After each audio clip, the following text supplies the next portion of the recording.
Hello hi welcome to my YouTube channel home science Darpan में आप सभी का वेलकम है। आई होप आप सभी की स्टडी बहुत अच्छी चल रही होगी और हम आपको पता है कि क्लास 9 की बुक कवर कर रहे हैं और बहुत इम्पॉर्टेंट जो यूनिट है हमारी स्टार्ट हो गई है फूड एंड न्यूट्रिशन की, जहाँ से लगभग अच्छे क्वेश्चन आते हैं अच्छे अमाउंट में।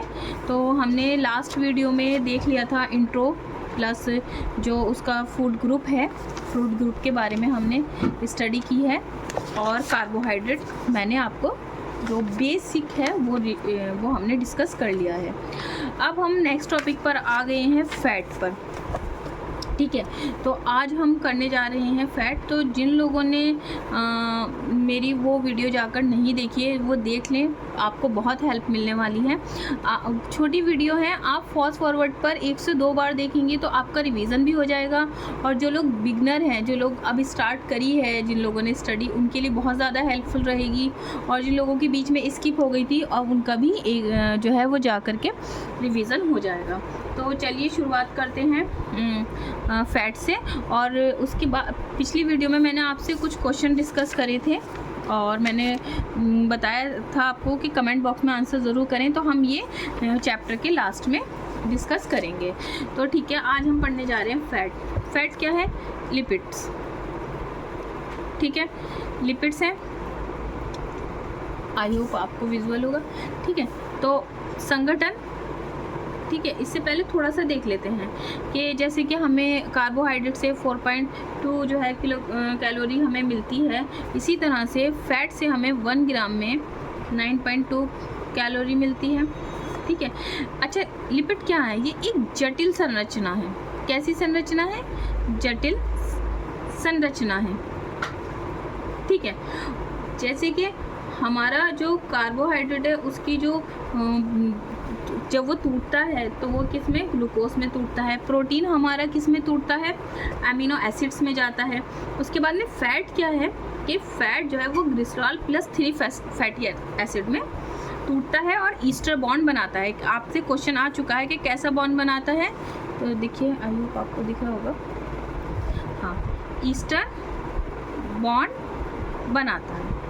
ठीक है, तो चलिए थोड़ा सा देख लेते हैं इसके बारे में आगे। और संगठन और स्रोत, वसा चर्बी में केवल कार्बन, हाइड्रोजन और ऑक्सीजन होता है। क्या होता है? कार्बन होता है, आपका हाइड्रोजन होता है और ऑक्सीजन होता है। वसा भी शाकाहारी और मांसाहारी दोनों से मिलती है। अब हमें क्वेश्चन क्या मिल गया कि वसा हमें मिलेगी आपका शाकाहारी से भी और मांसाहारी से भी। ठीक है, मछली तेल, जानवर की चर्बी, घी, वनस्पति तेल आदि से हमें कैसे मिलेंगे? ये आपको फ़ैट मिलेगा। दूध, मक्खन, बादाम, अखरोट, सूखे मेवे, तरकारी, फलों के बीजों में अच्छी मात्रा में क्या पाया जाता है? फ़ैट मिलता है। वनस्पति पदार्थ की वसा अधिक संतृप्त नहीं होती और इसमें सभी आवश्यक वसीय अम्ल होते हैं, जिससे अधिक उपयोगी हो जाता है। ठीक है, मांस आदि में प्राप्त वसा भोजन में अधिक होना ठीक नहीं है, क्योंकि इसमें कोलेस्ट्रॉल, क्या होता है कि कोलेस्ट्रॉल की मात्रा अधिक तथा वसा में अम्लों की कम होती है। तो क्या होता है कि जब हम फैट में पढ़ते हैं HDL, LDL, VLDL, है ना, ये पढ़ते हैं ना हम कोलेस्ट्रॉल के बारे में। उसके बाद में हो जाता है अधिक वसा पचती नहीं है, आमाशय संबंधी रोग हो जाता है। ठीक है, हमारे मलाशय पर काम का बोझ अत्यधिक पड़ जाता है अगर हम ज़्यादा फैट अपनी डाइट में कंज्यूम करते हैं। वसा पानी में नहीं घुलती है, किंतु यदि तेल और पानी के मिश्रण को थोड़ा सा क्षार में डालकर, किसमें? क्षार में डालकर, यानी कि एल्कलाइन में मिश्रण को ज़ोर से हिलाया जाए तो तेल के कण बहुत नन्हे नन्हे कणों में टूट जाती है। ठीक है, और ये कण पानी में लटके रहते हैं और एक दूध या विलयन प्राप्त होता है। इसी को हम इमल्शन कहते हैं। ठीक है, वसा का शरीर में पायस के रूप में होता है। अब आ जाते हैं हम इसके कार्य के बीच में। कार्य क्या है इसके? चर्बी का विशेष उपयोग हमारे शरीर के तंतुओं का क्षय हुई चर्बी को पूर्ति करना है। आवश्यकता अनुसार नई चर्बी बनाना, शरीर में ऊष्मा और ऊर्जा दोनों के लिए, क्योंकि आपको कार्बोहाइड्रेट से 4.2 मिलती है और आपको वसा से कितनी मिलती है? 9.2 मिलती है। शरीर में कार्बोहाइड्रेट पहले जलता है और तब उसके बाद चर्बी जलती है। पाचन क्रिया के समय पित्त और अग्नाशय रस के प्रभाव से चर्बी पचकर हमारे रुधिर में मिल जाती है। गर्मी प्रदान करने का गुण के कारण ही अधिक ठंडे देशों में चर्बी का विशेष रूप से अधिक मात्रा में उपयोग होता है। पचने के बाद ही रुधिर में पहुंच जाती है, फिर इससे अलग होकर कण परस्पर मिलकर चर्बी के रूप में बदल जाते हैं। ऊर्जा उत्पन्न करने के बाद बची हुई कुछ चर्बी हमारे शरीर के त्वचा के नीचे और जो वृक्क हैं के चारों ओर एकत्र हो जाती है। ठीक है। वसा की अधिकता यानी इसका अधिक यूज से ना मोटा बना देता है। ये हमें वसा को पचाने में पाचन अंगों पे बहुत ज़्यादा जोर पड़ता है। अगर आप बहुत ज़्यादा चर्बी लेते हैं तो हमारी जो डाइजेशन प्रोसेस है उसको बहुत ज़्यादा जोर पड़ता है और पाचन शक्ति कमज़ोर पड़ जाती है। यदि शरीर में वसा अधिक हो जाए तो पित्ताशय में पथरी की संभावना भी बढ़ जाती है। इससे बीपी भी बढ़ जाता है। चिकनाई के कारण जो धमनियां हैं, जो हार्ट की वॉल, जो वेन्स हैं वो भी दीवारें मोटी हो जाती हैं, जिससे रक्तचाप बढ़ने की संभावना रहती है। मोटापा अधिक हो जाता है जिससे धमनियों के छिद्र बंद होने लग जाते हैं। इससे हृदय रक्त तक नहीं मिलता और दिल के दौरा पड़ने की संभावना बनी रहती है। यहाँ पर दैनिक में बताई गई है कि शारीरिक श्रम करने वाले, ठंडी जलवायु वाले रहने वाले जो लोग हैं उन्हें भोजन में वसा की अत्यधिक आवश्यकता पड़ती है। आपने देखा होगा कि हम सर्दियों में तो थोड़ा सा फैट यूज़ कर लेते हैं, लेकिन गर्मी में ना बहुत लाइट ही यूज़ करते हैं। और खान पान भी गर्मी के इसी तरह के होते हैं कि जो बहुत ज़्यादा कम तेल में और कम वसा में उनका वसा यूज़ होती है उन खानों में, किंतु इसकी मात्रा अत्यधिक नहीं होनी चाहिए। इसकी अधिकता से भोजन ठीक तरह से पच नहीं पाता है। ठीक है। और शरीर में कई प्रकार के विकार उत्पन्न हो जाते हैं। मोटापा, और इसके लिए हमें डेली क्या बताया गया है, 40 से 60 ग्राम पर डे हमें लेनी चाहिए। ये यहाँ पर इंडेक्स है। अच्छा, थोड़ा सा हम और डिस्कस कर लेते हैं कि फ़ैट के बारे में, कि हमें जैसे कि पता चला कि फ़ैट हमें कहाँ से मिलता है। फ़ैट हमें मिलता है एनिमल से। ठीक है। उसके बाद हमें फ़ैट कहाँ से मिलता है, हमें मिलता है वनस्पति यानी कि प्लांट से। ठीक है। अब एनिमल से हमें क्या क्या मिल रहा है, एनिमल से हमें मिल रहा है घी मिल रहा है, मक्खन मिल रहा है। ठीक है। पनीर मिल रहा है, दही मिल रहा है। ठीक है। मीट है, आई होप आपको दिख रहा है, और एग है। ये सब हमें किससे मिल रहा है, एनिमल से। अब प्लांट से हमें क्या मिलेगा, जैसे कि जो डालडा घी है, जो वनस्पति है, वो बनता है। नारियल है, नारियल का जो तेल है वो है। ऑलिव ऑयल है। ठीक है। आपका सरसों है। ठीक है। उसके बाद में हमें क्या, सूरजमुखी के हैं, मुखी का ऑयल है। ठीक है। सनफ्लावर जिसे कहते हैं हम, और भी जैसे, और सारे जितने भी नट्स हैं, आलमंड है आपका, पीनट है आपका, जितना ड्राई फ्रूट है ये मिलता है। अच्छा, थोड़ा सा हम और डिस्कस कर लेते हैं कि जो संरचना के आधार पर जो इसको डिवाइड किया गया है वो हमने 3 तरह से डिवाइड करा है। किसकी संरचना के आधार पर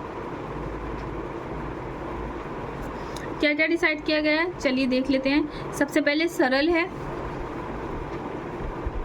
उसके बाद क्या है, उसके बाद संयुक्त है,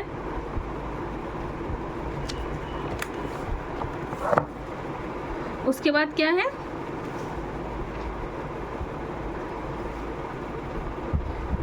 व्युत्पन्न है। सरल में ग्लिसरॉल होता है प्लस 3 फैटी एसिड होते हैं। जैसे कि तेल है आपका, इसमें क्या आ जाएगा, मैं आपको एग्जांपल बता देती हूँ। जब ये चैप्टर हम अलग से स्टार्ट करेंगे फूड एंड न्यूट्रिशन की ब्रांच में, तब हम सभी चीज़ डिस्कस करेंगे। तेल है आपका, वसा है आपका, जो क्या होता है कि जो 20 डिग्री सेंटीग्रेड पर पिघले ही रहते हैं, है ना, जमते नहीं हैं 20 डिग्री सेंटीग्रेड पर, सेल्सियस पर, तो वो नहीं जमते हैं। ठीक है। उसके बाद में अगर हम कंपाउंड में देखते हैं, उसके बाद कंपाउंड आ जाता है, तो एक ग्लिसरॉल, 3 फैटी एसिड और कार्बनिक अम्ल। जैसे इसमें क्या होता है, संयुक्त में हम फॉस्फोलिपिड, जैसे फॉस्फोलिपिड है। ठीक है। उसके बाद में क्या है, ग्लाइकोलिपिड है। ठीक है, लिपोप्रोटीन है, ये सब चीज़ क्या है, ये हमारे संयुक्त में आ जाते हैं। व्युत्पन्न में क्या होता है कि सरल और जो संयुक्त है, यानी कि जो आपका सरल है प्लस संयुक्त है, तो इनके जो आपस में जो लिपिड्स हैं, इनके जल अपघटन से जो व्युत्पन्न लिपिड का निर्माण होगा वो आपका व्युत्पन्न है। जैसे कि एनिमल से हमें क्या मिला, कोलेस्ट्रॉल।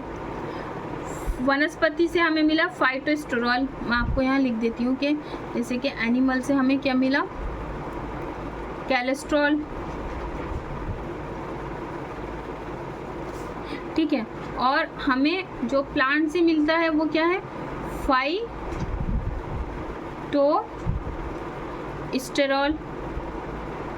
ठीक है। फिर इसी के बाद जो है आपको मिलता है ऑर्गेस्टेरॉल। तो ये थोड़ी सी मैंने आपके साथ डिस्कस किया है संरचना के आधार पर आपके जो फैट्स हैं वो, ठीक है। तो जो और एक चीज़ यहाँ मैंने आपके साथ करी थी जो डिस्कस कि HDL और VLDL, तो जो HDL होता है ना ये गुड होता है, मैं प्लस का साइन बना रही हूँ, इसका मतलब पॉजिटिव होता है, ठीक है। जो ये दोनों हैं ये LDL और VLDL ये माइनस में रहते हैं, ये हेल्थ के लिए ठीक नहीं होते हैं। तो जब आप कोलेस्ट्रॉल का या लिपिड्स का अपना टेस्ट कराने जाते हैं तो वो यही होता है, यहीं से हम देखते हैं कि हमारे जो बॉडी में है किस तरह का कोलेस्ट्रॉल बन रहा है, ठीक है। उसके बाद में हम इसको थोड़ा सा आगे अगर देखते हैं तो मैं आपको बता देती हूँ।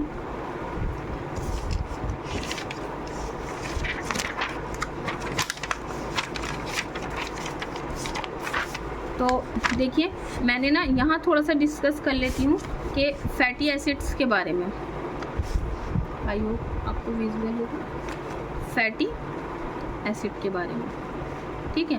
तो जो फैटी एसिड होते हैं ना ये हमको दो तरह से मिलते हैं, ठीक है। एक होता है सैचुरेटेड, एक होता है अनसैचुरेटेड, ठीक है। ये क्या कहलाएगी, संतृप्त वसा, और यह है असंतृप्त वसा, ठीक है। अब इसमें क्या होता है कि जो संतृप्त वसा होती है और असंतृप्त वसा, संतृप्त वसा में जमने का गुण होता है, क्या होता है, जमने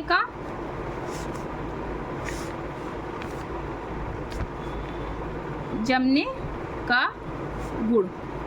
अब इसमें जैसे क्या आता है, देखिए मैं आपको थोड़ा डिस्कस कर रही हूँ कि जब हम इस चैप्टर को डीपली स्टडी करेंगे तो हम हर एक पॉइंट पे डिस्कस करेंगे। अभी मैं आपको थोड़ा सा बता रही हूँ ताकि आपका जिन लोग पढ़ रहे हैं उनका रिवीजन भी हो जाए और आइडिया हो जाए आपको। जैसे ब्यूटेरिक है तो ये किस में होता है, ब्यूटेरिक आपका होता है बटर में, होता है ना कि उसमें जो होता है ना, और उसमें एक टेस्ट भी अलग होता है, तो वो इसी की वजह से होता है। कैप्रोलिक जो है वो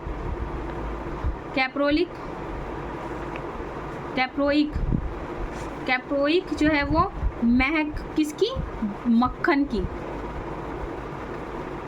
ठीक है। उसके बाद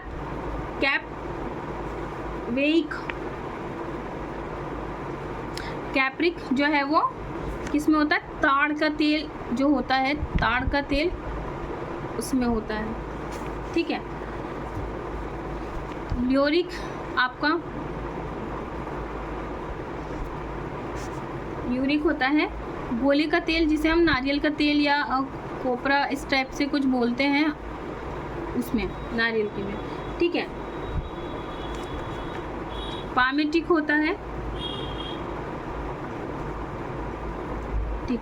ये कई बार जो है आया हुआ है, आप इसको स्टार मार्क्स कर लें और स्टार मार्क्स इसे भी कर लें, ये कई बार आया हुआ है तो आप इसको स्टार मार्क्स कर लीजिए। तो ये क्या होता है, ये एनिमल में भी होगा और ये आपका प्लांट में भी होगा, ठीक है। आर्किडिक जो होता है वो होता है आपका मूंगफली में, एरेक्टिक होता है मूंगफली में और चर्बी में, ठीक है। यह हमने थोड़ा सा डिस्कस किया। अच्छा यहाँ हम थोड़ा देख लेते हैं कि जो हमने अनसैचुरेटेड है ये भी ना दो चीज़ों में डिवाइड होता है, किसमें, इसमें क्या होता है कि ये मतलब इसमें जमने का गुण जो है ना वो नहीं होता है। कैसा होता है, ये होता है आपका मुफा और पूफा, यानी कि मोनो अनसैचुरेटेड फैटी एसिड और पॉली अनसैचुरेटेड फैटी एसिड। ठीक है, तो इसमें आपको क्या क्या देखने को मिलता है, इसमें आपको मिलता है नंबर 1 पर, आई होप आपको दिख रहा है, पार्मिटोलिक एसिड। ठीक है, सेकंड आपको मिलता है ऑलिक एसिड, थर्ड आपको मिलता है यूरिक एसिड, यूरिक एसिड।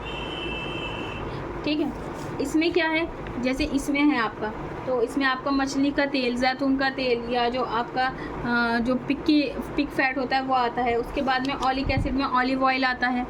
ठीक है, राई का तेल। ठीक है, इस तरह से। उसके बाद में इसमें आपको मिलता है तिल का तेल, अलसी का, है ना, फ्लैक्स सीड्स जिसे बोलते हैं वो तेल आते हैं, अखरोट का तेल, सरसों का तेल और जैतून का तेल, इस तरह से। उसके बाद में हमारा जो पूफा है वो भी 2 पार्ट में बटा हुआ है। किसमें, ओमेगा 6 और ओमेगा 3। तो इसमें क्या आता है आपका ओमेगा 6 में, लिनोलिक एसिड और आर्कोडोनिक एसिड।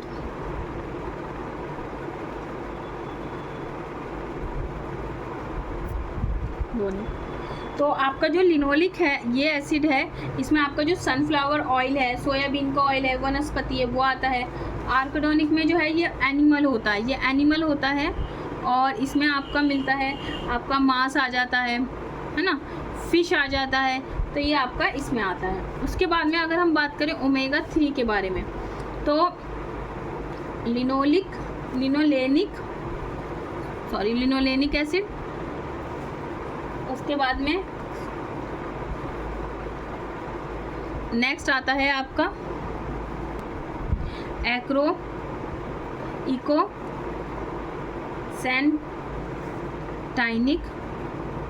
एसिड। नेक्स्ट आता है आपका डोकोसैकिनेट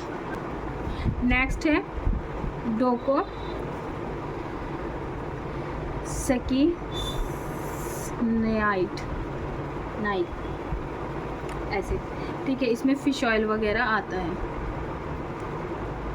इसमें भी आपका जो वो सील फिश होती है, सील फिश वो आती है। और यहाँ आपका जो लिनोलेनिक एसिड है ये आपका सोयाबीन प्लस अलसी का। ठीक है, तो मैंने आपके साथ ये थोड़ा डिस्कस किया है, आप देख सकते हैं। एक वर्बली के हम देख लें कि क्या क्या चीज़ हमें पढ़ना है। इसके बाद में हमारे लिए आवश्यक वसीय अम्ल आ जाते हैं। उसके बाद में इनके टेस्ट आ जाते हैं। ठीक है, कि आयोडीन टेस्ट किस में होता है, एसिड वैल्यू कैसे निकाली जाती है, हाइड्रोजनीकरण क्या है, काइलोमाइकोनोस क्या है, एमल्सिफिकेशन क्या है, ये सब कुछ हम देखते हैं, साबुनीकरण वगैरह। तो आपको ये कैसा लगा है आप ज़रूर बताइएगा, कि आपको इससे हेल्प मिल रही है, ये भी आप ज़रूर बताइएगा। तो चलिए पहले हम देखते हैं कि जो हमने क्वेश्चन पिछले PYQ डिस्कस करे थे। तो अंगूर की शर्करा क्या है, ये आपका ग्लूकोज। ठीक है, फ्रूट शुगर आपकी होती है फ्रैक्टोज में। करंट एनर्जी आपके ग्लूकोज को कहते हैं। ठीक है, मिल्क शुगर की बात जब आती है तो मिल्क शुगर आपकी आती है लैक्टोज में, ये तो आपको सभी को पता है। जौ जिसे हम मांड भी बोलते हैं, मंड की शर्करा भी आती है, मंड आता है, अंकुरित आता है, ये किस में आता है, जौ होता है क्या, माल्टोज। ठीक है, टेबल शुगर जिसे हम कहते हैं सुक्रोज। ठीक है, तो आगे हम जब इसको डीप में स्टडी करेंगे तो हम सभी पॉइंट डिस्कस करेंगे कि कौन सा टेस्ट होता है, किस तरह से है, सब करेंगे। तो ये आपको कैसी लग रही है ज़रूर बताइएगा, आपको इसमें हेल्प मिल रही है और आपको किस टॉपिक पे चाहिए वीडियो वो भी ज़रूर बताइएगा। तो thank you for watching video, please like subscribe my channel. और अपकमिंग जो है वो नेट का एग्ज़ाम है तो उसकी प्रिपरेशन चल रही है और आपको उस पर किस टॉपिक पर आपको वीडियो चाहिए ज़रूर बताइएगा कमेंट बॉक्स में। Thank you so much.